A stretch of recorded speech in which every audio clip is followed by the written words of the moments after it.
mais um Roda de Conversa aqui no canal. Hoje a gente vai estar falando sobre a lição número 9, que tem como título Os Mortos Diante do Trono. É muito interessante a tirinha aqui na parte de sábado, né? Ó, meninas, tá focando? Tem aqui a primeira parte falando, né? Tipo, várias pessoas entrando no céu falando, eu tô aqui? Aí a outra pessoa, você tá aqui? Aí a outra, ele não tá aqui? Então, vamos entender melhor sobre a lição dessa semana. E enfim, essa eu achei forte o suficiente, fala por si só. Eu queria ler aqui com vocês Apocalipse 20:12, que fala assim: Vi também os mortos, os grandes e os pequenos que estavam em pé diante do trono de Deus. Então foram abertos os livros. Ainda outro livro, o livro da vida, foi aberto e os mortos foram julgados, segundo suas obras, conforme estava escrito nos livros. Então, o que aqui está falando para a gente, né? O que a lição vai trazer também, né? Descreve o juízo que está acontecendo durante o milênio no céu e esse processo do julgamento dos ímpios que vai acontecer seguindo as mesmas três etapas do julgamento que a gente leu na lição número 8. Então, o que acontece? Primeiro, o Tribunal Celestial vai revisar os seus registros de vida contidos nos livros, e, com base nas evidências, o júri celestial vai pronunciar o veredito e a sentença. E essa sentença vai ser executada no Lago de Fogo após os 1000 anos. Então, o objetivo dessa lição que a gente vai estar vendo qual que é? É estudar os mortos em pé diante do trono, o que isso representa, o que isso significa. Então, para começar, perguntinha para nossa turma linda, maravilhosa. Aqui a gente vê então em Apocalipse 20:12, que diz que durante os 1000 anos os ímpios vão estar diante de Deus em julgamento. Como que funciona essa questão dos mortos estarem diante de Deus? O que é isso? Bom, após a segunda vinda de Cristo, os fiéis, aqueles que morreram, vão voltar à vida, e juntamente com os salvos que estão vivos e com Jesus, eles vão julgar os ímpios mortos. E daí essa parte do estar morto diante de Deus, que os mortos estão diante de Deus, né? Seria eles estarem diante do tribunal de Deus, né? Por meio dos registros da vida que a gente viu na lição da semana passada. É, mas tudo aquilo que eles fizeram, os registros da vida inteira, vão ser julgados por Jesus e por aqueles que foram salvos, é, assim, estando diante de Cristo, né? Então, estando diante de Deus. Eu acho incrível e é importante a gente dizer que a Bíblia é totalmente coerente. Ela não tem uma parte que vai falar A e outra parte que vai falar o oposto daquele A. Então, quando aqui fala que os mortos estarão diante de Deus, a gente entende algumas coisas. Primeiro, nesse momento aqui, Jesus Cristo voltou. Os salvos, quem escolheu a Cristo, quem escolheu ser redimido por Cristo, a graça de Cristo, vai ser ressuscitado e vai com Cristo. Então, quem morreu vai estar lá sim, os salvos. Outra parte desse processo é que os ímpios, quem rejeitou a Deus, estará lá? Não, não estará lá.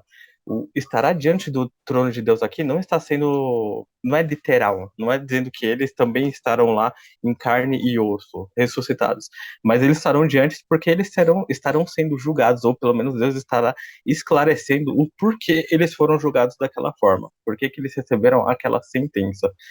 Então, é isso que eu queria trazer aqui, essa ideia de você saber que a Bíblia é coerente, a gente está pegando essa parte exatamente para dizer como que ela se encaixa em todo o tema, todo o contexto que a gente está estudando durante essa lição. Muito bom, adorei. Aí, aproveitando, né, a gente conversou um pouquinho sobre as três etapas do julgamento. Pensando nisso, o que essas três etapas do processo de julgamento revelam sobre o caráter de Deus? Eu acho que isso é o mais lindo, né? Porque a gente vê que o Senhor, ele não dá uma chance só pra gente. Ele dá várias, mas ele já morreu em nosso lugar, já deu a esperança da salvação, mas depende da gente. Então, essas etapas me mostram que o Senhor ele é amoroso, ele é justo, ele é correto, ele tem misericórdia, porque ele deu a chance da nossa salvação, mas e mesmo sendo rejeitado, ele ainda não é misericordioso de nos deixar se arrepender e, e, e aceitar ele, né? Mas depois de tudo isso, por ele ser justo, ele condena os ímpios e dá a eles a destruição eterna. Mas acima de tudo, eu vejo que ele é um Deus amoroso e cheio de misericórdia. Exatamente, Vicky. Foi o mesmo sentimento que eu tive. Eu acho incrível, porque, gente, quando a gente para olhar para quem é Deus, parou para pensar na pessoa de Deus, o que ele representa, quem ele é. Ele está sobre todo o universo. Ele não responde a ninguém. Ele não deve nada a ninguém. Ninguém é maior que Deus. Você compreende? Tipo, eu ia falar, você compreende isso, mas até eu não consigo compreender. Eu tô falando aqui, mas eu também não consigo compreender a grandeza disso. Mas eu entendo que Deus, ele ocupa uma autoridade, ele ocupa um lugar que eu não chego nem aos pés dele. Figura de linguagem, porque ele não chega nem aos pés, nem, enfim, nem perto dos pés, né? A questão é que Deus é tão amoroso, ele é tão justo, honesto, que ele prepara todo esse contexto para que as pessoas saibam o que está acontecendo. Ninguém vai ser julgado salvo ou condenado sem saber o porquê que aquela sentença foi dada. E é exatamente esse cenário, digamos assim, esse tribunal que Deus institui, que Deus coloca. E eu acho isso maravilhoso, como que ele tem tanta consideração por mim, a ponto de falar, eu quero que o Mateus saiba, porque que ele está lá, ou porque ele não está lá, entende? Ou porque tal pessoa estava lá ou não está lá. Então não vai existir espaço para questionar a honestidade de Deus, a justiça de Deus. É o momento em que todo mundo vai entender exatamente o porquê que tais coisas aconteceram. Bom, esse é o momento do Fala Aí, então Léo, pode fazer a vinheta. Momento Fala Aí! Bom, como você já sabe, esse é o momento em que a gente resume a lição da semana em uma palavra. Então, você pensa numa palavrinha que você achou que se encaixa na lição dessa semana, deixa aqui nos comentários. A minha palavra é misericórdia. Eu escolhi essa palavra porque durante todo esse processo de julgamento, eu vejo que o Senhor é misericordioso em querer nos salvar. A minha palavra foi justiça, porque Deus foi super transparente, ele é super transparente, ele é super justo em tudo que ele faz. Então você vê que até a maneira como Cristo veio aqui na Terra e morreu no nosso lugar foi porque ele sabia que precisava realizar essa justiça para que a salvação fosse oferecida para nós. E Deus nunca deixa isso faltar, nunca deixa essa característica faltar nele. Então eu acho isso incrível. Foi justiça a palavra que eu defini a lição para mim nessa semana. Muito bom. A minha palavra foi correto, no sentido de transparência, porque Deus, ele mostra o seu caráter na forma que ele é transparente, de mostrar para o universo aqueles que escolheram estar ao seu lado e aqueles que não escolheram e o porquê da não escolha. Então, achei legal, né? Todo mundo falou sobre o caráter de Deus, que bacana.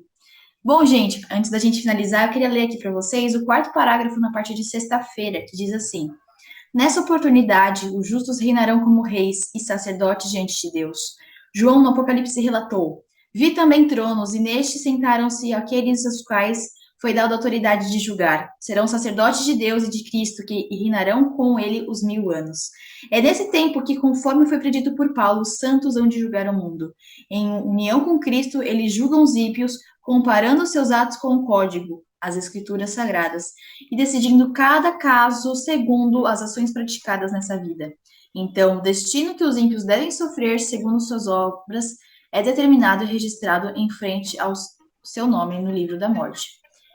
Você fala, nossa, Elisa, que texto pesado, mas assim você vê. A gente pôde entender um pouco mais sobre o caráter de Deus. A Vicky, foi maravilhoso o que ela disse, né, em relação a Deus deu todos os momentos a oportunidade da gente escolher se entregar a Ele. Não foi, Deus deu todos os momentos, desde da tua palavra que a gente vê, que Ele morreu por nós, que fez todas essas coisas até hoje. O hoje Ele dá para a gente escolher aceitar Ele. E a gente vê que Ele deixou tudo tão transparente, tão claro para a gente na sua palavra. E as pessoas serão julgadas de acordo com a palavra de Deus, porque se elas não aceitarão a Ele, a lei cairá sobre isso. E sobre a lei nenhum de nós conseguimos vencer, só por meio de Cristo. Então, que essa lição possa ter ficado para você que o caráter de Deus é a sua própria palavra e o interesse maior dele é ter você com ele. Ele é justo, ele é misericordioso, ele é correto, ele é transparente. O desejo dele é ter você no céu. E só basta você aceitar. Como fala em Apocalipse 23, estou à porta e bato, e se você permitir, eu vou entrar e vou cear contigo. Tem a ver com a lição, essa questão, foi meio plus, mas esse é o desejo dele. E meu desejo é que você, essa semana, possa ter decidido se entregar e se entregar também para ele todos os dias. Então é isso. A gente Se espera na próxima semana. Tchauzinho. Uma pena, tá mutada. Sou a Vicky.